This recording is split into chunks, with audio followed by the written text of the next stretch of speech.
And welcome to the third edition of the EPC Talks Geopolitics. My name is David O'Sullivan. I'm the chairman of the EPC Governing Board.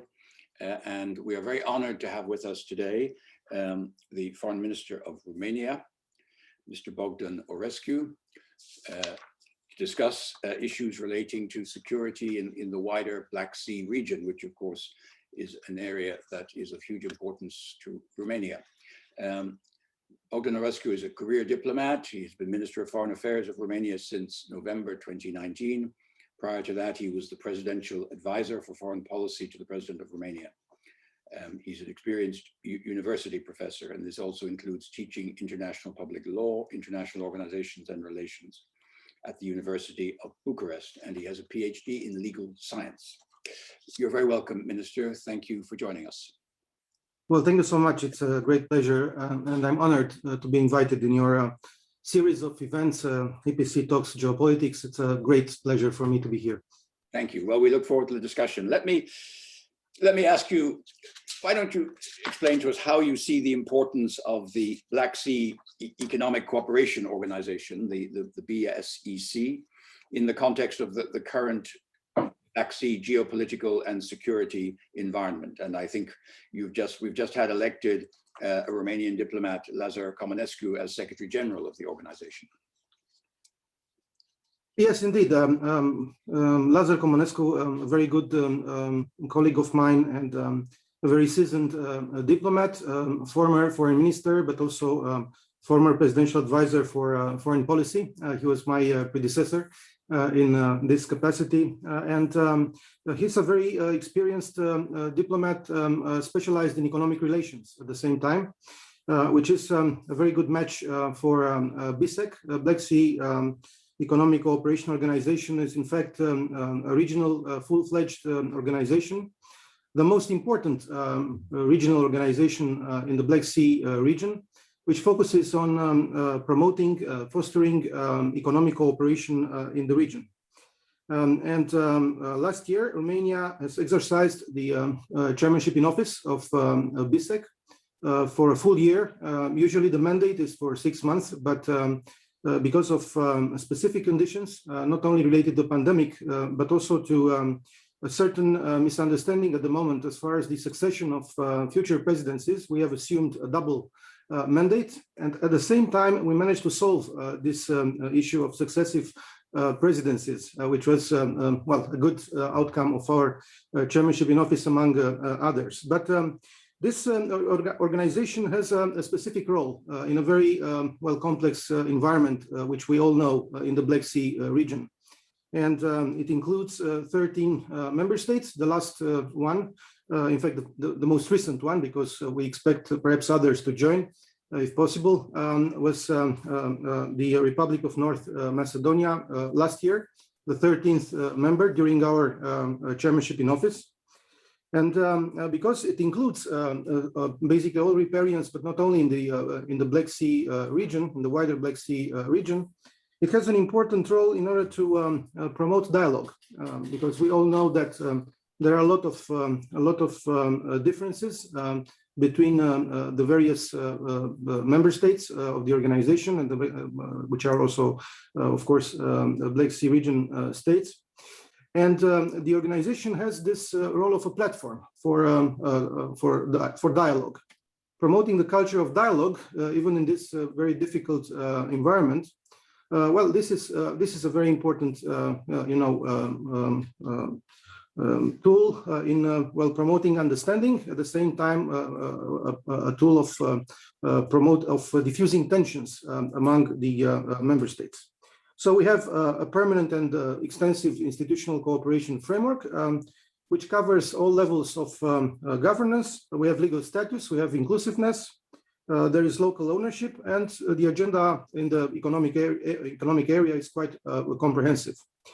At the same time, as I mentioned, the election of the new Secretary General allow us to focus on promoting more the economic features of this organization and the profile of this organization, and promoting more the necessary cohesion in the region. As a matter of fact, our presidency last year focused on promoting cohesion in the region. The motto of this Romanian chairmanship, which was the sixth one, was bridging shores, enhancing cohesion. And we tried to promote and project a positive and consensual and forward-looking agenda among the member states. One, let's say, example of this effort of ours was the fact that we managed to promote the adoption of UN BISEC cooperation resolution during the 75th session of the UN General Assembly, which was sponsored by all member states of the organization.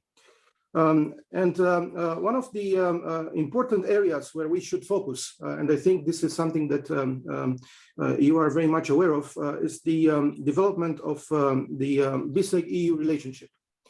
And this was another very important, let's say, element in the mandate of Romania as chair in office of the organization last year.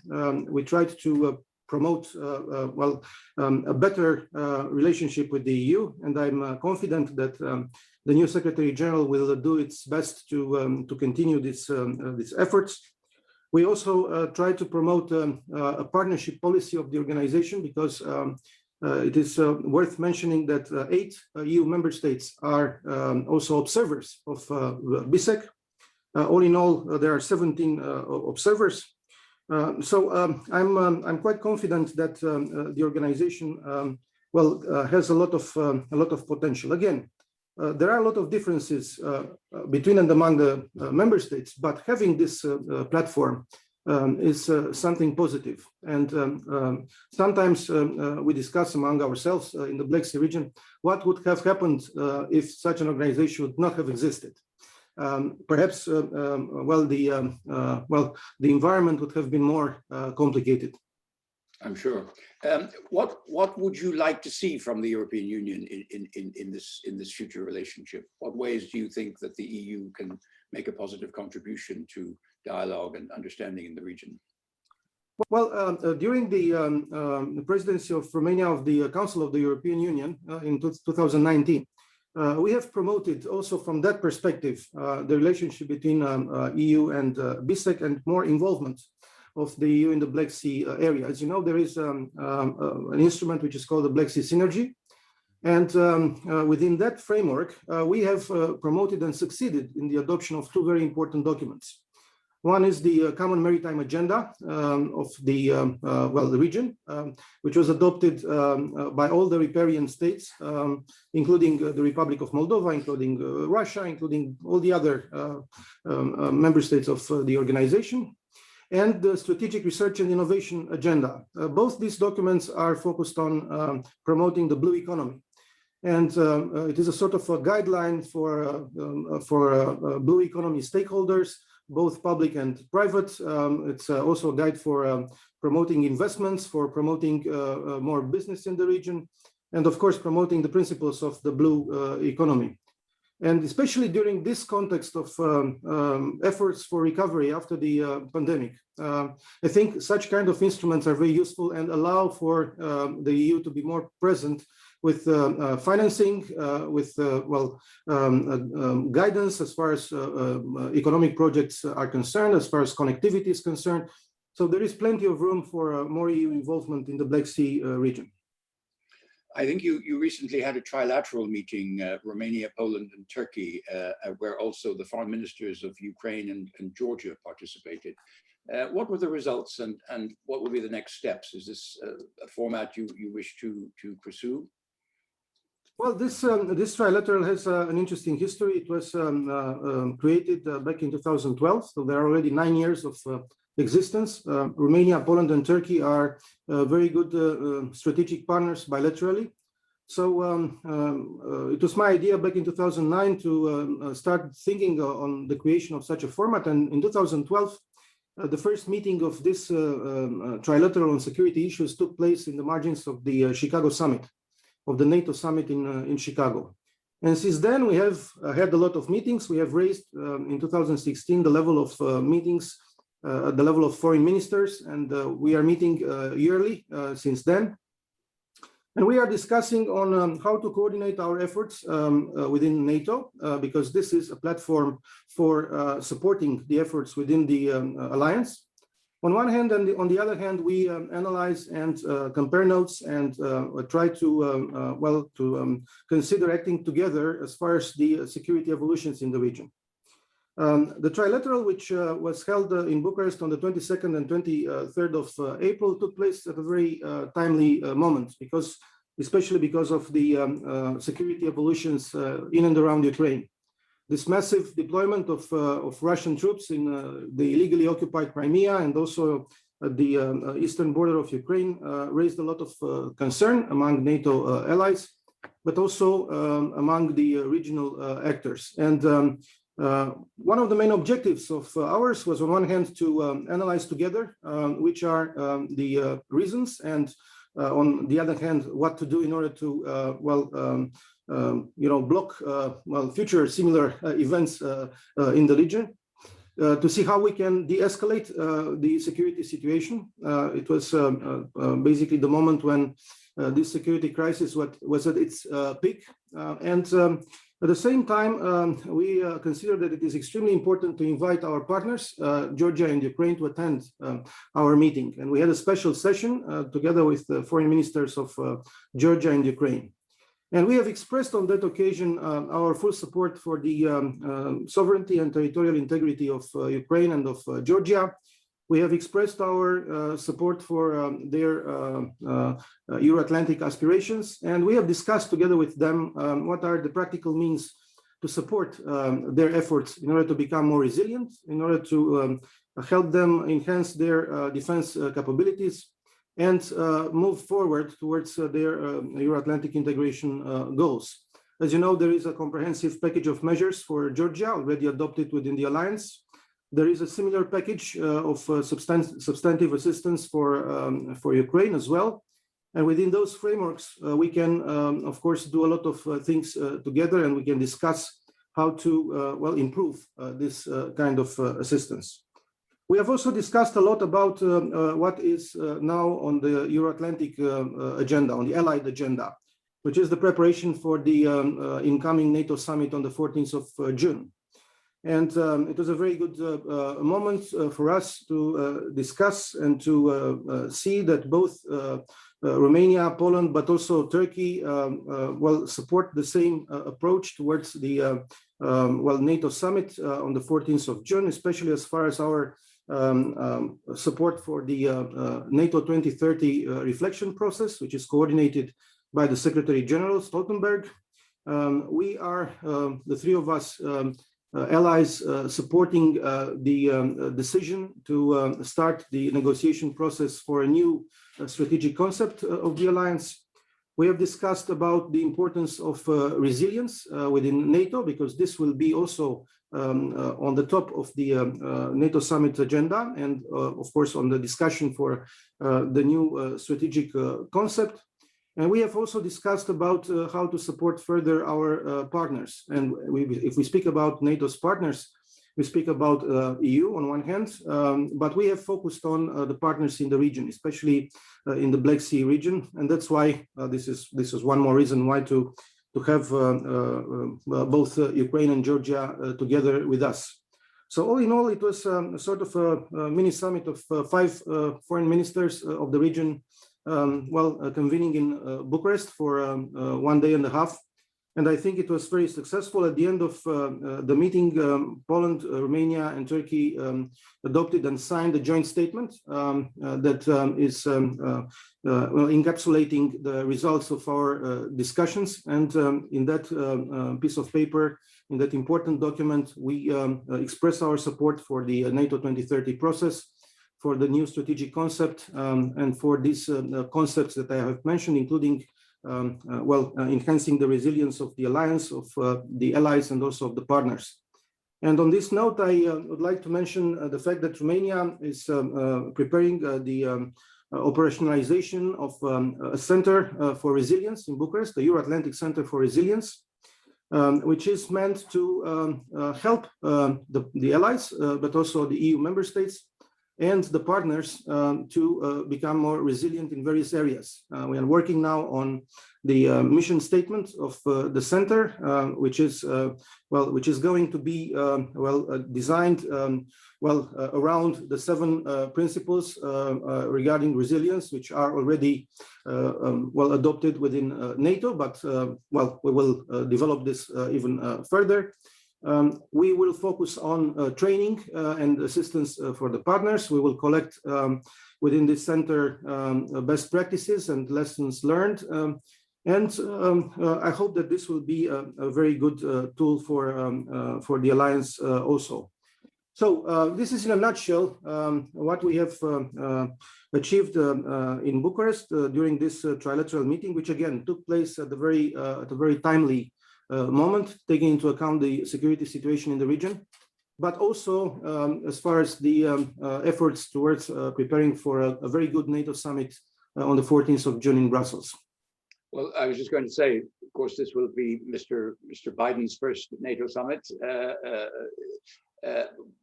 How do you see relations with the new administration? I mean, the Trump administration was extremely active in being supportive of the 3 Cs initiative, as I recall. But how are contacts going with the new administration, and what kind of policies are you expecting from them in this area? Well, I think for if we speak about the future NATO summit and the participation of President Biden, I think this will be a great opportunity for us to strengthen the unity, solidarity, and cohesion of the alliance, but also the transatlantic link, because the transatlantic partnership is the backbone of NATO and the backbone of Article 5 of the alliance. And we have discussed this also during our trilateral meeting in Bucharest. But indeed, this is also one of the most important priorities that we have for the NATO summit in June. As far as our bilateral relationship with the United States, as you know, Romania and the United States enjoy a very strong strategic partnership. This year, we celebrate the 10th anniversary of a very important document, which I had the honor to negotiate 10 years ago on behalf of Romania. It's a joint declaration on the strategic partnership for the 21st century between Romania and the United States. And also the 10th anniversary of the agreement on the deployment of the ballistic missile defense system of the United States in Romania, which is now fully integrated within the NATO ballistic missile defense system. So these are, well, very good occasions and opportunities for us to further discuss with our US friends about how to enhance the security in the region, but also to see how to develop even more our strategic partnership. I had a very extensive discussion with the Secretary of State Blinken. In fact, I had 2 meetings, one in person during the NATO Foreign Affairs Ministerial in March, and then a week after, 40 minutes phone conversation with Secretary Blinken. And we have discussed in details the parameters and dimensions of our strategic partnership with the United States. As a matter of fact, President Biden knows very well Romania. As a vice president, he visited Romania twice, in 2009 and in 2014. Secretary Blinken also knows very well Romania, and the other colleagues in the State Department also know very well Romania. Toria Nuland, for instance, recently confirmed as Undersecretary for Political Affairs, and many other key actors in the State Department and in the Pentagon. They know very well Romania. So I have no doubt that our strategic partnership will continue to develop, and there are several dimensions. One important dimension is the security and military dimension. We have a very strong security cooperation with the United States, and we continue to discuss, including in the context of the process of reviewing the global posture of the United States as far as the military presence in the world, including in the Black Sea region and including in Romania, for an enhanced military presence of the United States on the territory of Romania in the southern part of the eastern flank of the Black Sea. I think the recent security evolutions in the Black Sea area are one more argument in favor of an enhanced presence of the US and the NATO allies in the southern part of the eastern flank. We have also extended in the last years our cooperation in the fields of energy, 5G, cybersecurity. So there are a lot of areas where we have very good prospects of enhancing and developing our cooperation with the United States. As far as the economic cooperation is concerned, you mentioned the 3Cs initiative, and this is an important instrument, an important tool, which allows for the countries in the region, in the 3Cs initiative region, to work towards more economic development. First, this is one important objective of the initiative, and the main tool for enhancing the economic development is through increased connectivity. We have well noted the fact that between the north and the south of the 3Cs initiative region, there are no good connections. So we promote projects like Rail to Sea, which is a railway connecting the Romanian port of Constanța to the Polish port of Gdansk, or Via Carpathia, which is a road connection of a similar kind. And we hope that the United States will join in supporting the financing of this very strategic projects. At the same time, this initiative is also meant to increase convergence within the European Union, because if we manage to promote the economic development of this region, which is part of the European Union, as a matter of fact, the participants to the 3Cs initiative are 12 EU member states from this part of the European Union. So if we manage so, that means that the level of convergence will increase, and the gap between the development of this part of the EU and the rest of the EU will diminish. And third, it's a very good instrument to promote the transatlantic link, taking into account this high interest of the United States to be involved in the 3Cs initiative. And the US has been involved since the very beginning, and the new administration already expressed its renewed support for the 3Cs initiative. And we hope that this support will also be visible in terms of financial support as well. Very good. Perhaps now we can open the floor for questions from our viewers, so to speak. I understand that Jamie Shea would like to ask a question. Jamie, are you online? David, I'm definitely online. Can you hear me? Sorry, everybody always has to start asking that question. Yeah, we can hear you loud and clear. Oh, fantastic. Well, David, thanks very much for giving me the floor. Minister Aurescu, great to see you today. You already broached the subject that I wanted to ask you a question about, which is the NATO summit and the security arrangements for the Black Sea region. Two questions, if I may. The first is that would you like to see, as part of the enhanced presence that you described, something akin to what NATO has in the Baltic states with multinational battalions? If so, how many? And you suggested that it would be good if the US could increase its presence. Any indication that other allies such as the UK, France, Germany might be willing to contribute to that? And also, Minister, on a day when we hear the good news that the EU is inviting the United States, Canada, and Norway to join the PESCO military mobility project, are you satisfied that NATO has good mobility arrangements, not just to get to the Baltic states in the event of a crisis, but to get to the Black Sea region as well? And David, if you would indulge me for an extremely quick follow-up question, Minister. Jamie, you're pushing your luck. Go ahead. All right, I promise to be quick. Minister, you mentioned, of course, what Russia is currently doing in the Black Sea, particularly the exclusion zone that's been now imposed up in the north. What can NATO do to prevent Russia turning the Black Sea into a Russian lake? Do we need more NATO naval deployments in the Black Sea? So, David, thanks for indulging me. Over and out. I look forward to the Minister's answers. Thank you, Jamie. Minister, I'm afraid 3 questions there. I leave it to you to decide how you manage, whether you deal with all 3. Any one of them could take a while, but please go ahead.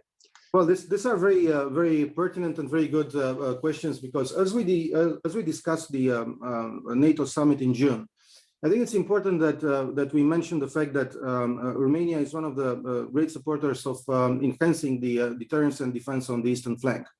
And this is, well, on one hand, this is due to the well, constant military build-up in the past years in the Black Sea region, especially in Crimea, but not only. But we have also seen what happened recently in and around Ukraine. So these are very good arguments in, well, having a more robust, more consolidated deterrence and defense posture of NATO on the eastern flank. And indeed, there are still disparities between the north and the south of the eastern flank. In the north, we can see a lot of attention paid by allies and, to be frank, also by Romania, because we have also committed and we participate with an air defense company in Poland. And there is also a Polish company deployed in Romania in the southern part of the eastern flank within the framework of the multinational brigade that we host in Craiova in Romania. And we would like to see indeed more allies joining the multinational brigade in Romania. We have Poland on the ground.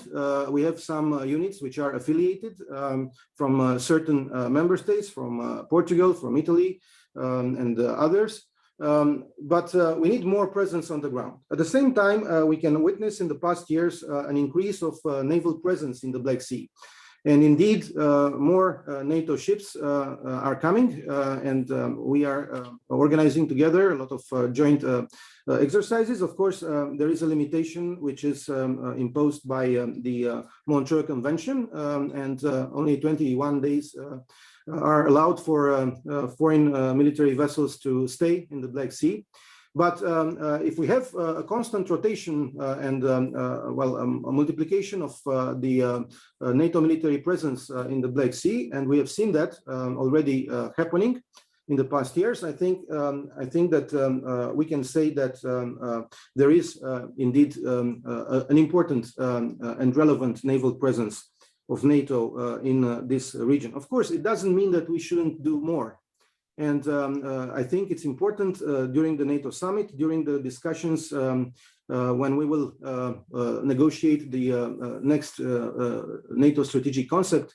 I think consolidating the deterrence and defense on the eastern flank, including in the Black Sea, so in the southern part of the eastern flank, this would be of great relevance for Romania, for this part of the region, but also for the, of course, for NATO as a whole, because as it is mentioned in the well, the most recent communiques of the NATO summits, the Black Sea security is an integral part of the Euro-Atlantic security. So more deterrence and defense posture, I think it's important. We have also witnessed an increased presence as far as air policing is concerned, but well, we need to plan for the future years as well.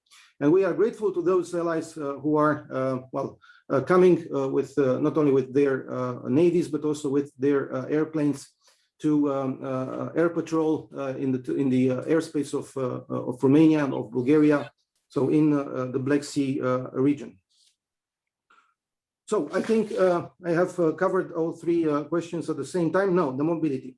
Indeed, we don't enjoy the level of military mobility that we need. That's why projects of connecting the northern part and the southern part of the eastern flank, which as a matter of fact coincide with the northern part and the southern part of the Three Seas Initiative region, are very important. So we need such projects. And when I mentioned Rail to Sea and Via Carpathia, I want to say that these two projects are also relevant not only for the well, economic development of the region through enhanced connectivity, but also as far as the military mobility is concerned.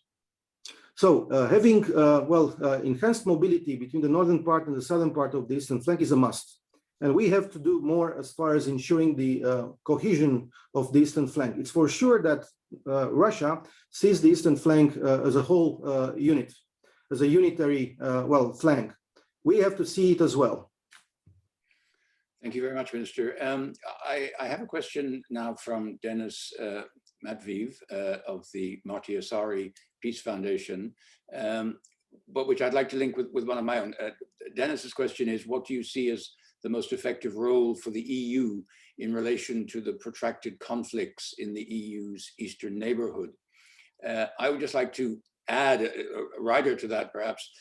What is you mentioned Russia, and of course Russia comes up a lot these days, particularly now with what is happening in Ukraine and the increased military presence.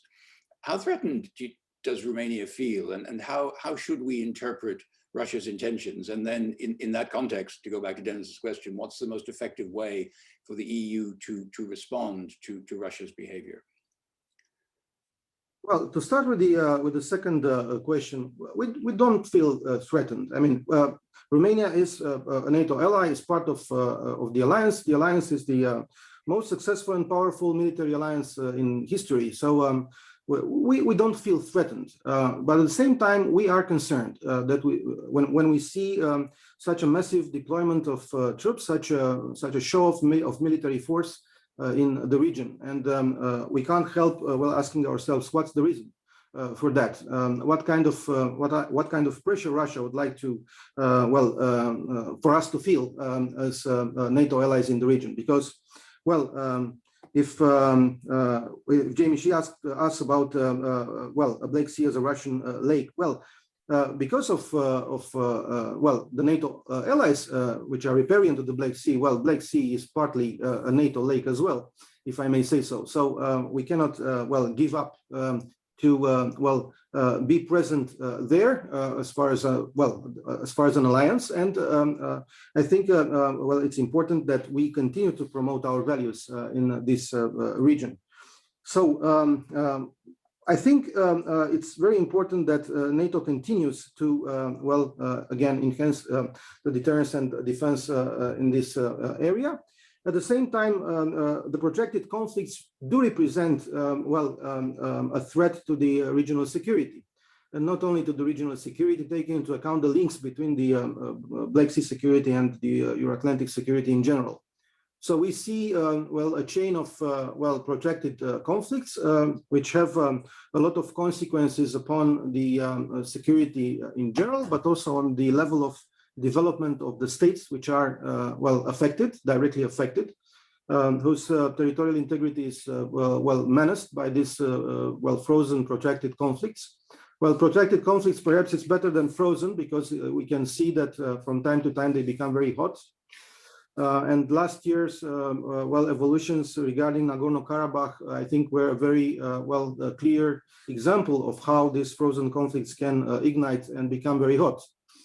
And in that context, discussing about the EU role, we have noticed that the EU had basically no important leverages in influencing the resolution of the respective situation. So my initiative was, together with other 10 colleagues, foreign ministers of EU member states, back in November to sign a letter and send it to the High Representative Josep Borrell, asking for a debate on frozen conflicts, on protracted conflicts, to be included on a future agenda of a future Foreign Affairs Council. And I'm glad to inform you that this meeting, this discussion will take place during the Gimnich, the informal meeting of foreign ministers in the end of May in Portugal. And we will discuss about the role of the EU in becoming perhaps more influential or enhancing the role of the EU as far as the resolution of this protracted conflicts. Because I think it's important to see what kind of tools we have already, what kind of instruments we have at our disposal as a European Union, and see how we can use them in a more effective manner, in a more integrated manner, in order to be active in solving such conflicts and crises. We should stop becoming just a payer, and we should also become a player in this area. And I think if we speak about the EU global role, I think EU cannot be really a global actor unless it becomes influential in its own neighborhood. And I think the stake of this debate that we will have, and I think the Gimnich format is very very good for such kind of a discussion, because it will allow for a lot of exchanges and ideas. I think at the end of that meeting, we will be able to make a list of instruments and of mechanisms that we may employ in order to be more efficient in solving this protracted conflicts, in calming crisis, in de-escalating such evolutions. And at the end of the day, this will help the states which are affected directly by this protracted conflicts. Because, and here it comes again, resilience. It's very important to, well, make these states more resilient in order to be less influenced by such, well, negative evolutions as far as the frozen or protected conflicts on their territories. Because these conflicts are a sort of, well, a blockage mechanism for their development. They make them focus on these evolutions and focus less on the reform process, for instance, on the democratic process in the respective countries, on the economic development of the respective countries. And I think the EU can do a lot in this respect. So I'm looking forward to that debate, and I hope that we will have some good results to put on the table at the end of the day. Interesting. Well, we'll all watch for what comes out of that Gymnich discussion. Can I ask you, Minister, can we turn a bit to China's role in the region? We have the One Belt, One Road, which is part of the connectivity, when the region is important from that perspective. And of course, we also have the 17+1, or is it 16+1? I forget. I think that the latest number was 17+1 initiative. How do you see relations with China and China's role in the region? Well, it's 17+1. Actually, it's this is the current format. And recently, at the end of February, if I'm not mistaken, a summit of the 17+1 format was organized by China. And as far as Romania was concerned, we have decided to be present at the level of the Minister of Economy. Because our view about this format is that this format should focus only on economic aspects and not on political or ideological issues. So from our perspective, this format needs to be analyzed, and we are doing such an analysis in here back home. Because for the time being, the economic benefits for Romania, at least coming from this format, were not that important. So from this perspective, we'll see how the format will evolve. As far as China is concerned, we see an increased interest of China to be present in the region. And I think the pandemic was also used as a platform for China to try to increase its influence with first with the so-called mask diplomacy, then with the distribution of vaccines in the region, including in the EU. So I think it's very important to have a pragmatic approach as far as China is concerned, and we have to take into account within the European Union the fact that we see China, according to our strategy adopted in the spring of 2019, at the same time as a partner of negotiation and for reaching certain global objectives, but at the same time as an economic competitor and a systemic rival. So all these form a complex picture of the relationship between EU and China. We have noticed recently more tensions between EU and China after the sanctions, which were issued by the European Union, and then the reply by China with sanctioning certain EU and EU member states officials. So I think it's a very complex picture which needs more analysis, and we will be part of this analysis. Very good. Maybe a final question, Minister. You talked about other countries in the region, Ukraine, Moldova, Georgia, and their greater integration into the, as you described it, the Euro-Atlantic area, NATO, and eventually the EU. Concretely, what do you think what steps should be taken by NATO and by the EU to further encourage this development? What kind of steps would you like to see taken in the coming months and years to try to proceed with this greater integration into the Euro-Atlantic framework? Well, I think first, as far as NATO is concerned, I already mentioned the need for enhancing our engagement with the partners, especially with the aspirant countries.